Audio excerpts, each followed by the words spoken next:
Hey guys, welcome to Nerdarchy for Nerds by Nerds. I'm Ted, hanging out with my colleagues here. Dave. Ryan. Nate. And today we're going to talk about Sanity, Fear, and Horror, starting on 264 on the DMG. The Dungeon Master's Guide. It's really 265. Oh, sorry. 265. Starts there. Whatever.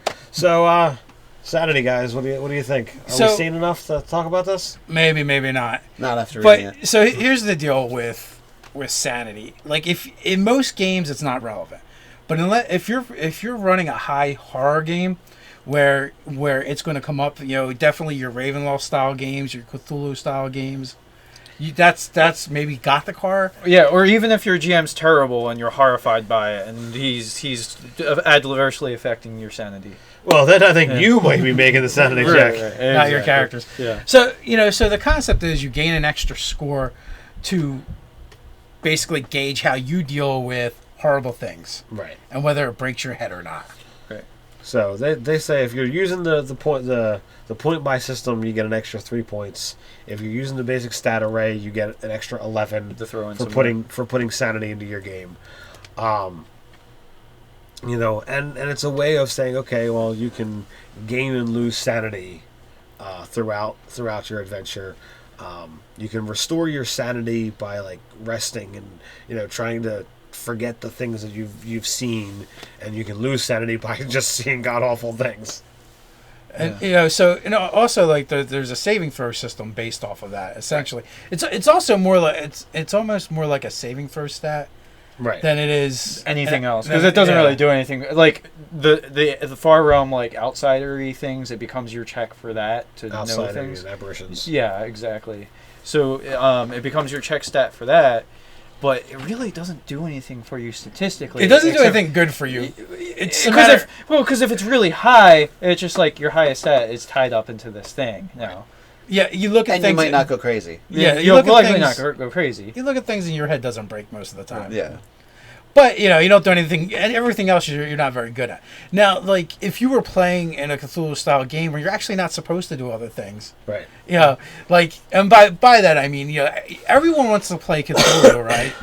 But, like, 90% of the people that want to play Cthulhu, they want to play, like, Monster Hunters. Yeah. And that's not how Cthulhu works. You're usually everyday normal people for the most part. And, so they kind of, they try and come up with reasons why they would have fighting skills and weapons in that style game, which, most of the horrors you come up against can't actually be killed. Right.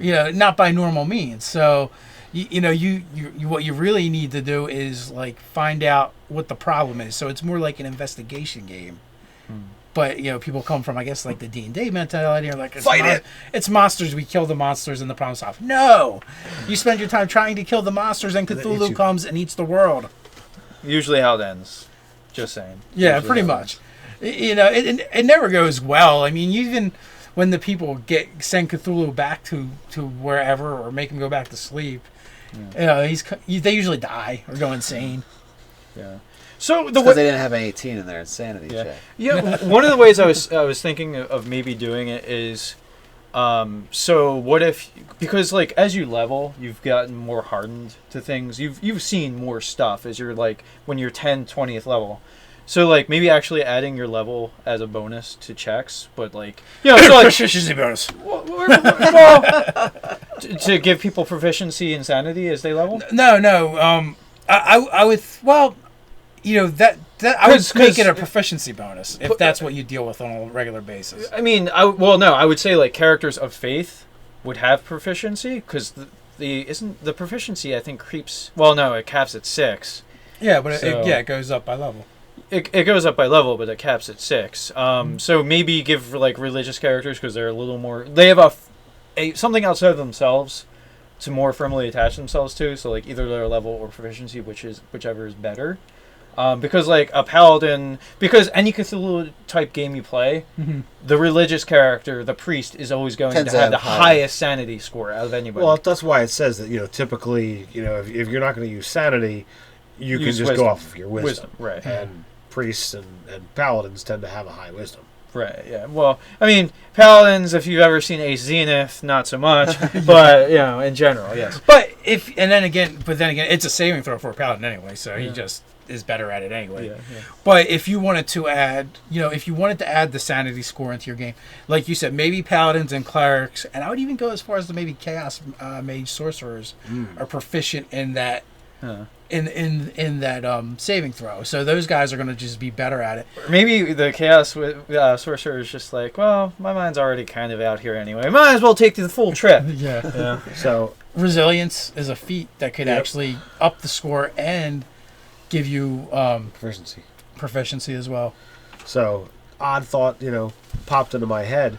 If you're playing a standard D&D game, but you want to add a touch of the the fear and the horror stuff, you could totally in secret give the characters in your party a sanity score, and it's one more thing for you to track. But if they don't know what's going on, they don't have any way of saying, well, I need to manipulate this, I need to manipulate that. And if you start no personal Jenga towers for everyone. Yeah. There you go. So if you put it out there, it's like, all right, well, all right, hey, roll a d20. Let me know what you roll. They might not know exactly what they're doing, and then you describe. Okay, well, this is the effect. Or you could just make the roll for them. Well, there's that too. Yeah. But having them make the roll and not knowing what they're doing. I mean, the first couple of times they might not know, but when you start, having something happen, and they're like, what was I rolling for? Or you have them temporarily go mad in the game. You describe, how they perceive the world around them, and the other players are like, "Do I say that? No." Yep. So, I mean, what I was thinking you could have like once every long rest, they get to make another check to see if they like level off, and become uninsane. Right. But like the way I was thinking of it is like maybe on the lower level of things, like you fall into a pit and you disturb like swarms of bats that are just like mobbing around you. They're not harming you. It's just a super eerie, creepy thing. All that screeching and all that. So like the DC would be like 5 or something like that. Versus seeing vampire with like the blood trickling down, like that is just eaten or just been feeding on like a loved one, whatever. Like that might be the DC 10 or 15 horror. Oh, I think it's probably 15 to 20.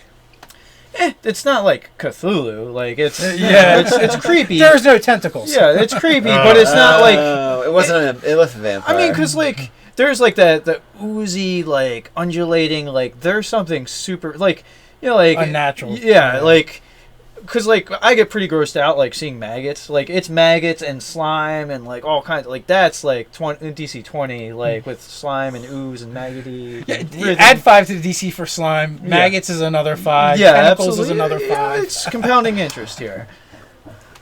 So that's what they didn't put in there. That should have went in there. there should be the chart on disadvantage versus tentacles. Yeah. This is definitely disadvantage versus tentacles.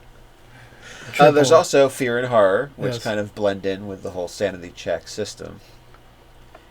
Yes, I mean they make them saving throws, but there's no Yeah. reason why they could not be checks versus your sanity. Well, yeah, you see something really scary, you make a DC check versus what you pick a DC as a DM and they make a check. Well, basically, so it's horror and fear, right? So fear effects are going to be just that. you get frightened for a minute if you fail. Yeah, so but a horror check will then go against your sanity. And I mean, both could go against your sanity, actually. Absolutely, yeah. And it's just different effects. Horror means you might go nuts for a little bit. And most of the horrors are temporary anyway. Or, I mean, the insanities are temporary. Right. Only when the really, really bad stuff happens that it becomes permanent. Short-term, long-term madness. I would just give somebody a die roll every day, like after a long rest. Like, all right, do you come see back from it? Out of it? Do you come back from it? Oh, nope, you're still going. Blah, blah, blah, blah, blah, blah, blah. And here's your bottle of booze, sir, to help calm the Under the insanity rules, it actually does. Like, it'll tell you, like, you go insane for X amount of hours, or long-term is days, and then there's the one where you just don't come back. Right. Yeah. So, and then you could actually absolutely do. Somewhere in between all that is each day make a check. Yeah. And maybe 3 failed. Like it's almost like the death saving throws. If 3 failed, then you don't come back. You're gone for good. Yeah. So if you got short term madness and you're trying to make it go away and you get 3 fails, it goes to long term and the 3 fails there. It's indefinite. Yeah. Short of like wish spells or some other crazy awesome magic. Well, I think they actually give you the ways to cure cure it, it as well. Yeah. Which It's in there, in the insanity part. which I feel like if you're The playing madness. with horror and fear and sanity scores, like the level of magic in your game has to go down. Yeah, usually. Because if you're used to seeing fantastical things Yeah, all the time, It's got to be low fantastic. I think I think tentacles break your mind less. Yeah, just a little bit. Well, Yeah, especially that just casting spells out left and right. Who Dude. cares if there's tentacles? dude, like What if- Vard's black Yeah. tentacles. You're like, ah! No! Yo, yeah. What is this sorcery? What sorcery is this? So it's a short section in the book, so that makes for a short video. It does. So you can let us know in the comments below what you think about sanity, fear, and horror. While you're doing that, feel free to click like, share, subscribe. Check us out on Facebook. Or you can visit nerdarchy.com and check out articles and Stuff. You stuff. can also join the conversation on Reddit. So until next time, Stay nerdy and maintain sanity.